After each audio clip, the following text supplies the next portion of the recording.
네, 우리는 살면서 포기하는 순간들을 많이 접하게 되죠. 원하는 결과나 이제 목표점이 있는데 그 결과에 도달하는 시간이 길거나 아니면 노력한 것에 비해 처음 시작했던 때와 별반 차이가 없다고 느낄 때, 또는 지금 포기해도 손해가 적다고 생각될 때 우리는 포기가 쉽습니다. 반면 포기하기가 참 어려운 경우가 있죠. 그것은 내가 원하는 결과나 목표점이 거의 다 다르는 순간에 포기해야 하는 경우, 또는 지금 포기하면 손해를 크게 볼 것이라 생각이 들 때 우리는 포기하는 것이 쉽지 않습니다. 사전에서 이 포기하다라는 단어는 두 가지 뜻을 정의하고 있는데요. 하려던 일을 도중에 그만두어 버리거나 자기의 권력, 자격, 물건 따위를 내던져 버리는 것을 의미합니다. 이 두 가지의 내용을 보면요, 이 포기라는 단어는 자기 자신을 부인하는 것과 같다는 거예요. 나와 관련된 모든 것을 내려놓아야 한다는 것이죠. 그래서 우리는 포기해야 하는 그 순간에 나 자신을 지키기 위해 최대한 손해보지 않으려고 자기 합리화를 하는 경우가 많습니다. 자신의 소유를 조금이라도 상실하게 되면 그것을 견디지 못하는 것이 바로 우리의 모습인 것이죠. 반면에 포기하는 일에 있어서 기쁘게 포기할 수 있는 순간도 있는데요, 바로 그것은 사랑할 때입니다. 여러분, 사랑하면 포기가 쉽습니다. 사랑하면요, 포기하는 것도 기쁘게 가능해요. 왜 그렇습니까? 사랑의 속성상 타인을 향하기 때문입니다. 사랑장이라 불리는 이 고린도전서 13장의 사랑에 대한 정의를 보면요, 진짜 사랑은 나 자신에게 향해 있지 않고 타인을 향해 있다는 것을 우리는 볼 수 있습니다.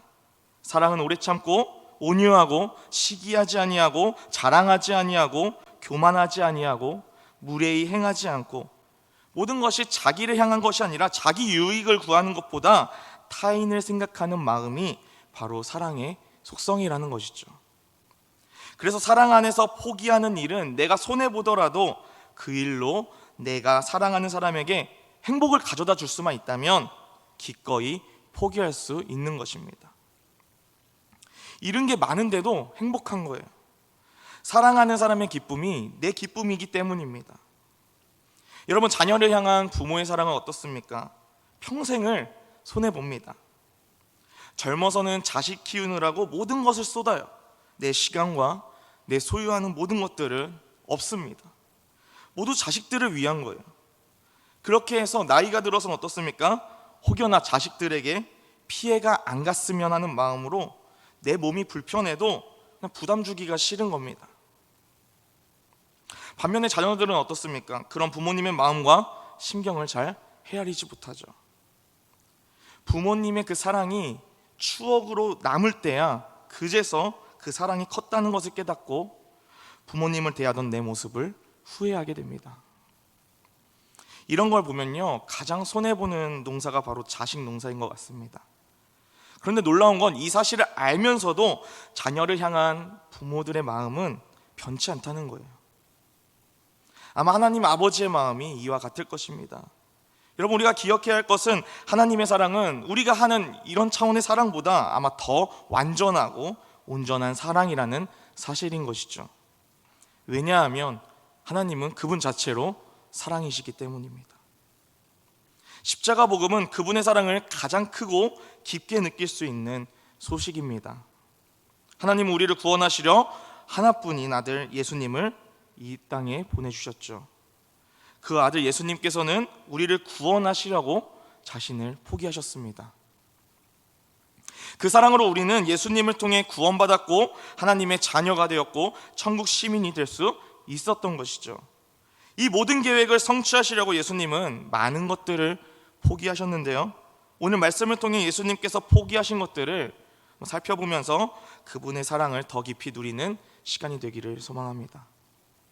첫째로 예수님은 창조주의 자리를 포기하고 피조물의 자리를 택하셨습니다. 요한복음 1장 1절에서 3절에서는 예수님이 누구신지에 대해서 자세하게 소개하고 있습니다. 태초에 말씀이 계시니라, 이 말씀이 하나님과 함께 계셨으니 이 말씀은 곧 하나님이시니라. 그가 태초에 하나님과 함께 계셨고 만물이 그로 말미암아 지은 바 되었으니 지은 것이 하나도 그가 없이는 된 것이 없느니라. 예수님은 태초부터 계신 말씀이시면서 스스로 계신 하나님이십니다. 예수님을 통하여 모든 피조물들이 창조되었어요. 예수님은 생명의 근원이시면서 창조주 하나님이십니다. 그 창조주 하나님께서 지금 이 피조물의 모습으로 이 땅에 오셨다는 겁니다. 요즘 제 아들과 많이 하는 놀이가 하나 있는데요, 바로 블럭과 찰흙으로 자기만의 세상을 만드는 거예요. 자동차도 만들고요, 집도 만들어요. 그런데 이 만들어진 것들은 불과 몇 시간이 안 돼요, 다시 리셋이 돼버려요. 또 새로운 것을 만듭니다. 이처럼 피조물은 창조자의 손에 만들어진 존재이면서 창조자의 마음에 따라 유지할 수도 있고 없어질 수도 있는 존재입니다. 하나님 편에서 우리는 바로 이런 위치라는 것이죠. 그런데 창조주이신 하나님께서, 그 창조주신 예수님께서 자신이 직접 그 만드신 세상 속으로 피조물인 사람의 위치로 오신 겁니다. 이것을 우리는 성육신이라고 부르죠. 빌립보서 2장 6절에서 8절 말씀에는 이 성육신에 대해서 자세히 기록하고 있는데요, 우리 함께 읽어보도록 하겠습니다. 그는 근본 하나님의 본체시나 하나님과 동등됨을 취할 것으로 여기지 아니하시고 오히려 자기를 비워 종의 형체를 가지사 사람들과 같이 되셨고 사람의 모양으로 나타나사 자기를 낮추시고 죽기까지 복종하셨으니 곧 십자가에 죽으심이라. 아멘. 아멘. 예수님은 존재 자체로 하나님이십니다. 이 사실은 예수님이 아들이라고 해서 격이 떨어지거나 하지 않고 성부 하나님과 동등한 위치에서 영광과 존귀를 받으시기에 합당하신 분이라는 거예요. 본래 하나님이신 예수님은 신적 본질을 모두 가지고 계신 거예요. 전능하신 것, 시간과 공간을 초월하시고 부족함이 없으시고 실수가 없으신 완전하신 하나님이십니다. 그런데 그 예수님께서 모든 신적 요소를 갖고 계시지만 이 모든 것들을 누리는 것을, 당연시 여기는 것을 포기하시고 시간과 공간의 제약을 받고 불완전하고 늘 부족한 그 인성을 취하셨다는 겁니다. 이 사실은 예수님이 영원전부터 유지하고 있던 그 상태에 변화가 생겼다는 거예요. 이득이 되는 변화면 좋은 일이겠지만 예수님께서 겪으신 이 변화는 모두 손해보는 일입니다. 마음에 안 들면 망가졌으면 없애고 새로 만들 수 있는데 우리의 위치가 딱 그 정도입니다. 그런데 예수님은 그런 우리를 사랑하셔서 우리의 그 만들어진 존재의 목적을 회복시키시려고 이 땅에 오신 겁니다. 예수님께는 이 부족하다라는 말이, 제약을 받는다는 이 사실이 불가능한 일이었습니다. 스스로 모든 것을 충족하실 수 있고 늘 풍족하고 넘치시는 분이 사람의 몸을 취함으로써 피곤케 되셨고 배고픔을 겪으셨고 결핍의 상황들을 겪으셨습니다. 왜 예수님은 이런 변화들을 감당하셨을까요? 고린도후서 8장 9절에 바울은 이렇게 설명하고 있습니다.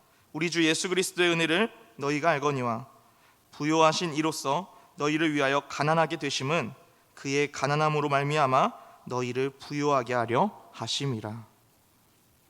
스스로 모든 것을 충족하시고 영원전부터 완전히 부요하신 예수님께서 이 부요함을 포기하신 이유는 우리를 위해서라는 거예요. 우리에게 참된 부요함을 영원토록 주시기 위해서라는 거예요. 본래 인간은 하나님 안에서, 이 하나님 안에서만이 만족할 수 있는 존재로 만들어졌죠. 그런 우리가 하나님을 거역합니다.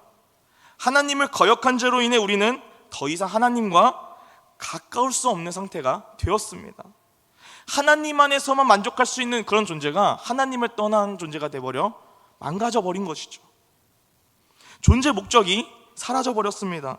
그런데 하나님께서는 그런 우리를 사랑하셔서 얼마만큼 사랑하시냐면 자신의 가장 소중한 하나밖에 없는 그 아들을 내줄 만큼 우리를 사랑하셨다는 겁니다. 우리는 하나님께 사랑받을 가치 없는 믿는 도끼에 발등 찍어버린 당사자요 또한 원수인데 그런 우리를 하나님께서는 사랑받을 가치가 있다고 여겨주시고 사랑해 주신 겁니다. 그 사랑이 우리를 부욕해 하는 것이죠. 둘째로 예수님은 섬김받는 자리를 포기하고 섬기는 자리를 택하셨습니다.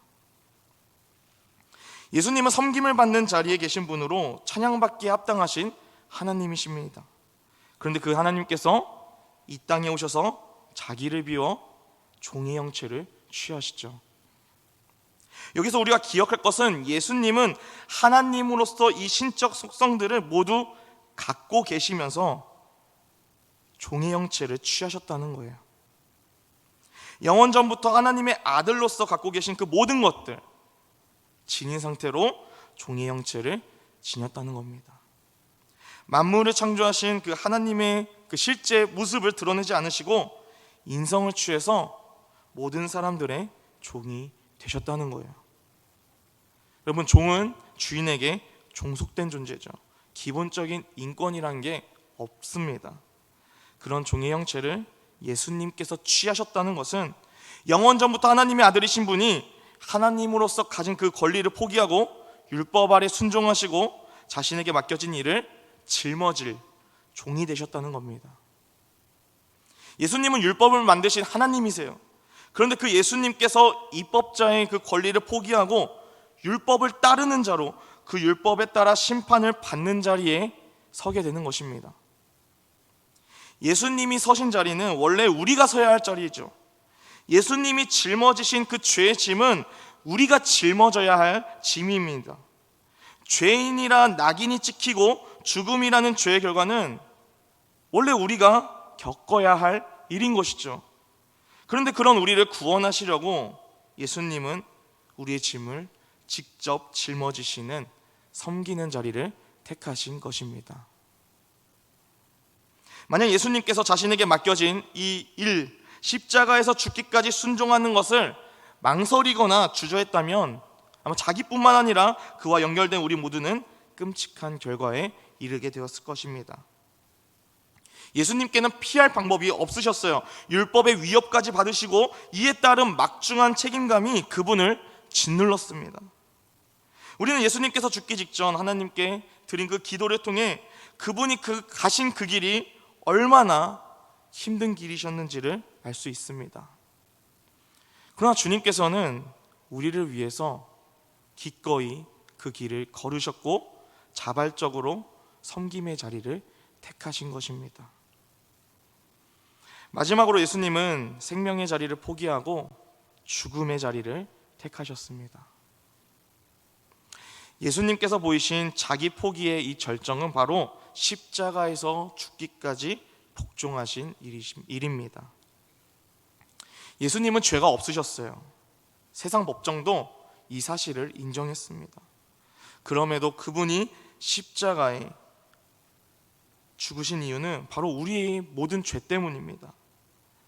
성경은 예수님께서 낮아지시고 죽기까지 복종하신 일을 의지적으로 원하셨다고 말합니다. 마가복음 10장 45절에 주님은 제자들에게 이 땅에 오신 이유를 명확하게 말씀합니다. 우리 함께 마가복음 10장 45절 말씀 읽도록 하겠습니다. 인자가 온 것은 섬김을 받으려 함이 아니라 도리어 섬기려 하고 자기 목숨을 많은 사람의 대속물로 주려 함이니라. 십자가 형벌은 예수님 시대 역사상 가장 끔찍한 형벌이었습니다. 그 당시에도 수많은 형벌들이 있었어요.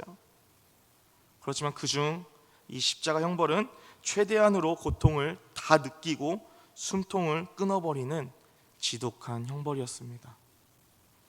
그래서 십자가 형벌은 죄질이 안 좋은 사람이 사람으로서 하면 안 되는 죄악을 저지르는 중범죄자들이 받았던 형벌입니다. 이 십자가 형벌을 당하기 전에는 수많은 바늘이 달려있는 그 채찍을 맞게 되고 온 몸이 망가져 버려요. 사람들의 조롱과 비난들이 계속해서 이어집니다. 그리고 처형장까지 기름을 잔뜩 먹여 무게를 많이 나가게 하는 그 십자가를 지고 오르게 했죠.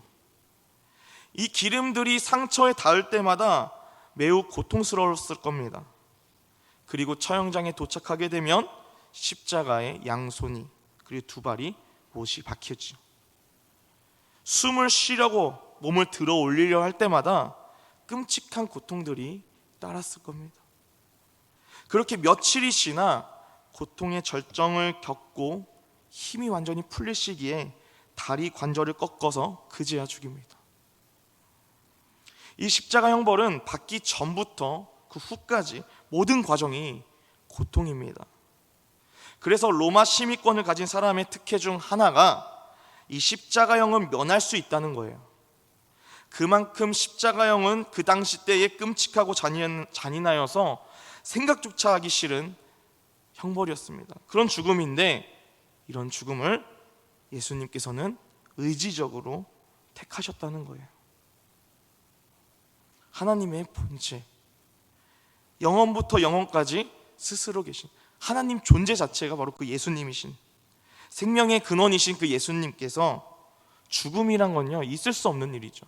생명의 주인 되신 분이 그 생명의 주인 되신 분께 죽음이란 거는 있을 수 없는 일입니다. 그런 예수님께서 죽기까지 복종하셨다는 것은 그분 스스로 자신의 의지로 이 죽음을 택하셨다는 거예요. 죽을 수 없는 분이 죽는 존재가 되신 겁니다. 무엇을 위해서 이런 결정을 하셨을까요? 우리의 죄를 짊어지고 십자가 위에서 죽기를 원하셨던 그 하나님 아버지의 뜻에 순종하려고 주님은 스스로 그 죽음을 택하신 겁니다. 영생을 주시는 그 하나님께서, 생명의 주인이신 하나님께서 우리의 구원을 위해 우리와 같은 인성을 취하고 실제로 죽으신 것입니다.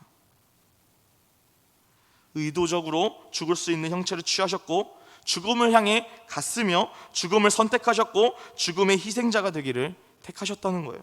죽지 않으면 그 일 자체가 그분께 죄악이 될 수밖에 없는 그러한 운명을 주님은 받아들이셨다는 겁니다. 예수님은 고통을 받으셔야 했고 그분의 죽음은 순종이었습니다.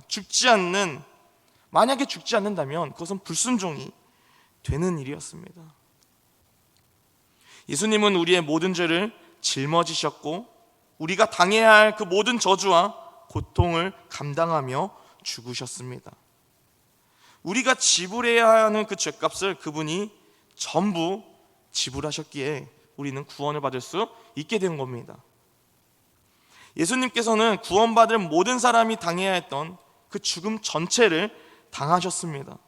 영혼과 육체가 분리되는 그 죽음, 하나님에게서 분리되는 영적인 죽음, 그리고 죄에 대한 최종 심판으로서 두 번째 사망, 영원한 사망까지 우리가 겪어야 할 이 모든 죽음들을 예수님은 모두 그 십자가 위에서 죽으신 거예요. 주님은 이 세 가지 죽음을 모두 당하심으로써 우리를 모든 죽음에서 해방시켜 주셨습니다.